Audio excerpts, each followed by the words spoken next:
오늘 사도행전 8장 9절에서 13절까지 말씀 가지고 바른 믿음인지 점검해야 합니다. 바른 믿음인지 점검해야 합니다 하는 제목으로 말씀 나누도록 하겠습니다. 이 사도행전 7장에 있었던 그 스데반 집사님의 그 순교 사건, 집사 스데반의 순교 사건과 더불어서 예루살렘에 박해가 시작이 됩니다. 사도 바울이 그 변화되기 전에 사울로 불렸을 때 이 사울이 바로 앞장섰었죠. 이 박해에 앞장섰습니다. 그래서 믿는 자들이 이리저리 흩어지게 되는데요. 이 예루살렘을 떠나서 많은 곳으로 흩어지면서 그 중에 그때 세워졌던 7 집사 중에서 빌립이라는 집사님은 사마리아 성 쪽으로 가게 됩니다. 거기에 가서 복음을 전하죠. 복음을 전하는 가운데 많은 사람들이 예수님의 이름을 듣게 되고 또 하나님 나라에 대한 말씀을 듣게 되고, 그러면서 예수님을 믿는 사람들, 하나님 나라를 믿는 사람들이 생겨나고 세례를 받는 일들이 생깁니다. 그때 그 사마리아 성에 이전부터 오랫동안 마술을 행해서 사람들을 놀라게 하고 사람들에게 영향을 끼쳤던, 근데 이 마술이 보통의 마술이 아니었던 것 같아요. 큰 능력을 발휘하는 그런 마술이었던 것 같습니다. 그래서 그 사람은 스스로 우쭐대면서 내가 능력 있고 위대하고 나는 큰 능력을 가진 자다, 그렇게 스스로 잘난 체하면서 지냈던 사람인데, 오늘 말씀을 보면 이 시몬이라는 마술사가 이 초대교회 집사 빌립의 전도를 받고 세례까지 받는 장면을 보게 됩니다. 그런데 오늘 본문에 나타나 있지 않지만 본문 이후에 보면 이 마술사 시몬의 믿음이 온전치 못하였다 하는 것을 나중에는 좀 알게 되죠. 사도행전의 기록 가운데 왜 마술사 시몬의 이야기를 등장을 시켰는지 우리가 잠시 돌아보면서 우리가 받아야 할 교훈이 있다면 그것이 무엇인지 살펴보고 우리의 믿음 생활이 건강한 믿음, 올바른 믿음 가질 수 있기를 소원합니다. 첫 번째는요, 예수 그리스도의 인격이 없는 능력은 위험하다는 것입니다. 예수 그리스도의 인격이 들어가 있지 않은 능력은 위험하다는 것입니다.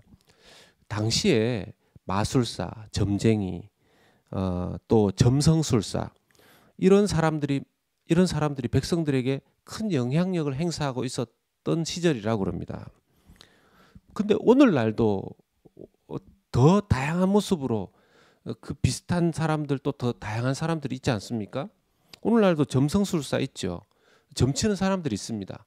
한국만 하더라도 뭐 해가 바뀌면 토정 비결이라든지 이런 걸 보러 가고, 요즘은 아예 방송에서 점치는 사람들을 불러가지고 연예인들이 그 자리에서 점을 보고 뭐 하는 걸 좀 봅니다. 그러면 사람들이 어떻게 그렇게 용하게 맞추냐, 그런 이야기들을 막 하죠. 심지어는 참 이렇게 이야기를 하기가 조심스러운데요. 이 교회나 특히 그 기도원 같은 경우에 막 귀신을 쫓아내고 또 병을 고치고 한다는 그런 이름으로 막 능력을 가지고 있는 어떤 사람의 모습이 드러날 때가 있습니다.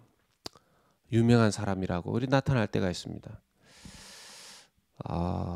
이것조차 사실 예수 그리스도의 인격이 그 안에 들어가 있지 않다면 우리가 위험하다 하는 생각을 할 수 있어야 한다는 것입니다.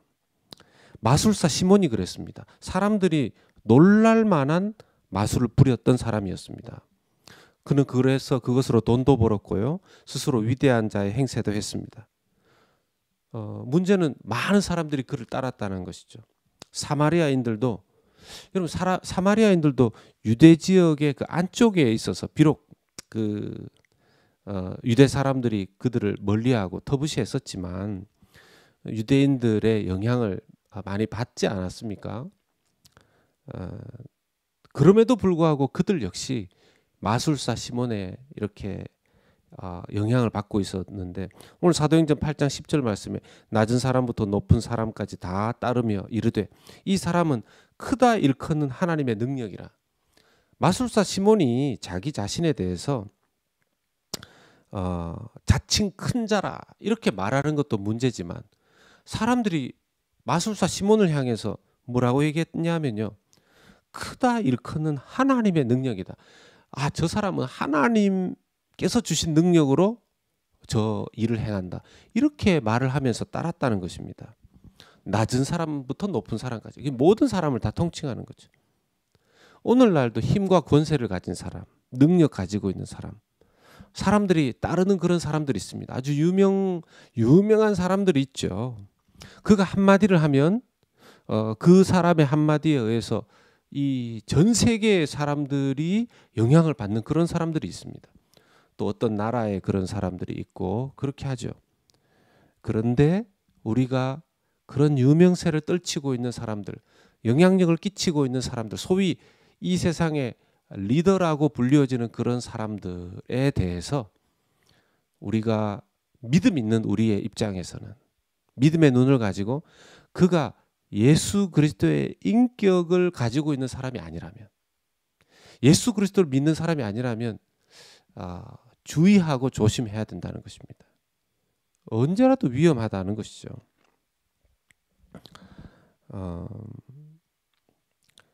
두 번째는요, 하나님 나라와 예수 그리스도의 그 이름에 우리는 초점을 맞추고 살아가야 된다는 겁니다. 예수 그리스도와 하나님 나라와 예수 그리스도의 그 이름에 오늘 말씀 8장 12절 말씀을 보면 빌립이 하나님 나라와 및 예수 그리스도의 이름에 관하여 전도함을 그들이 믿고 남녀가 다 세례를 받으니 그랬습니다.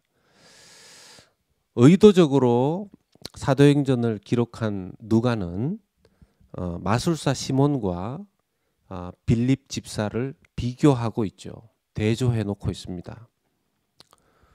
빌립도 큰 능력과 기적이 나타났습니다.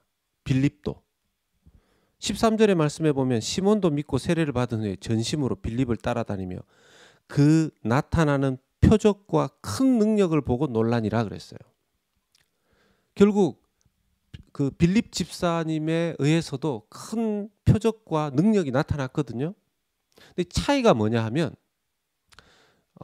마술사 시몬의 초점은 자기 자신에게 있었고요.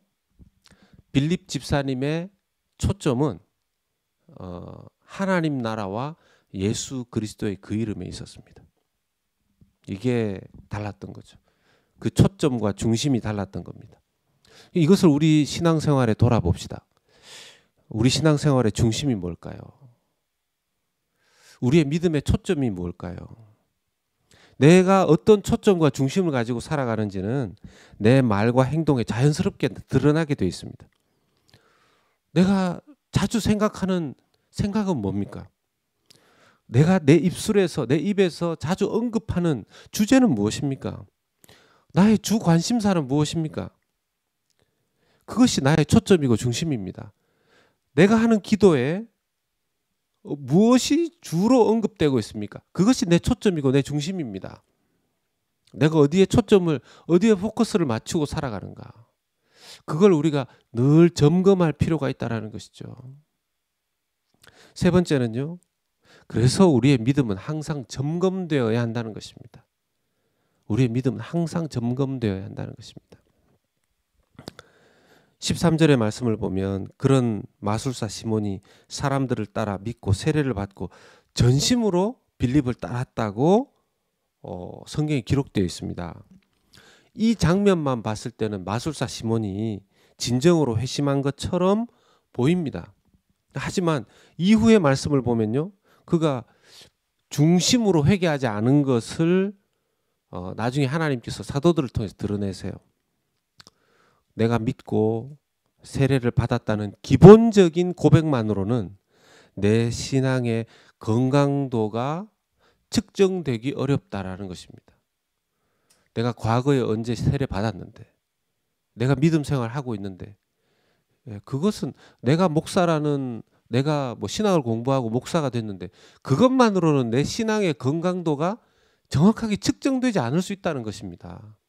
외적인 어떤 것들에 의해서가 아니라는 것이죠.